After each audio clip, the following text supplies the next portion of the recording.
poker has been this field that's historically dominated by men.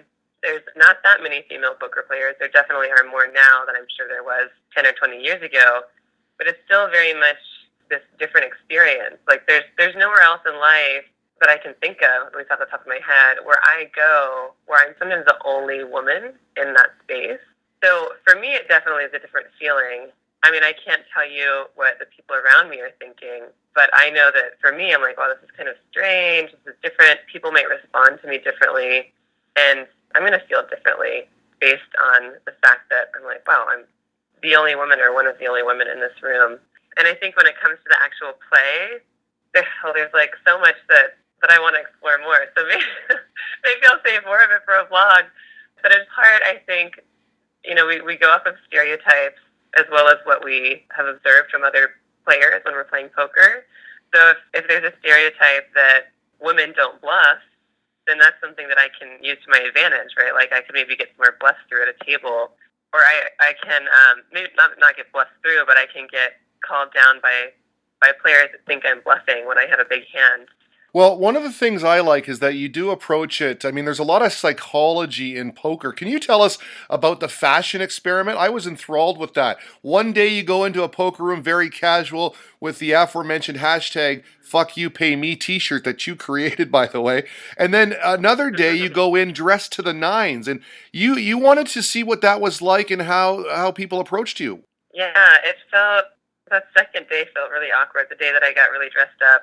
Part of my nervousness, I hadn't played a cash game in a long time, so I was kind of just nervous to see how I would play in the first place.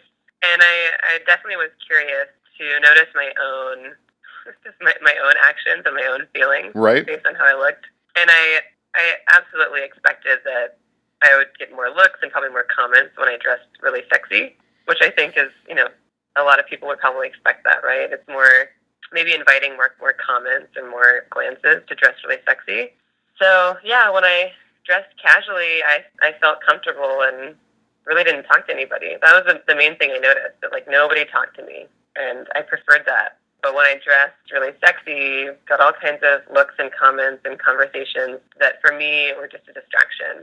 And instead of being focused on what I was doing, I was just like focused on people talking to me and having to respond to them. It really sucks to tell people. Like, I mean, I think it's part of having boundaries as any person, definitely as a woman in a room full of men. Sometimes to be like, hey, I'm not going to talk to you.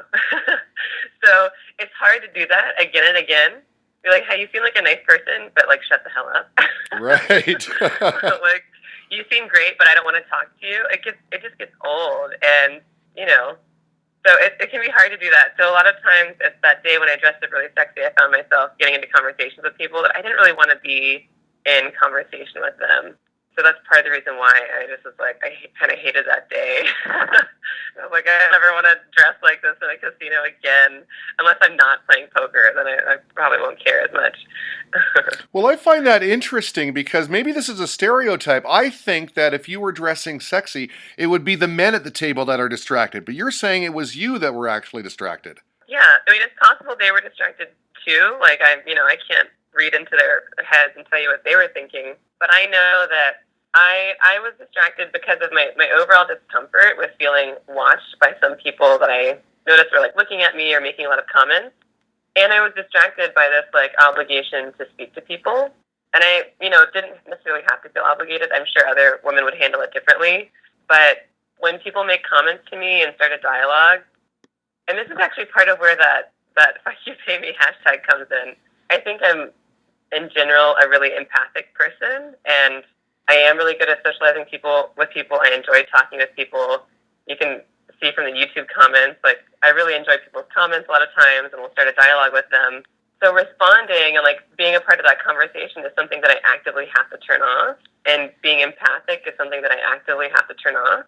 So fuck you pay me, if nothing else, is a reminder for me to like, all right, stop being empathic and like focus on your goal, which is to get paid. You Right. don't need to be empathic here. You don't need to be nice to people.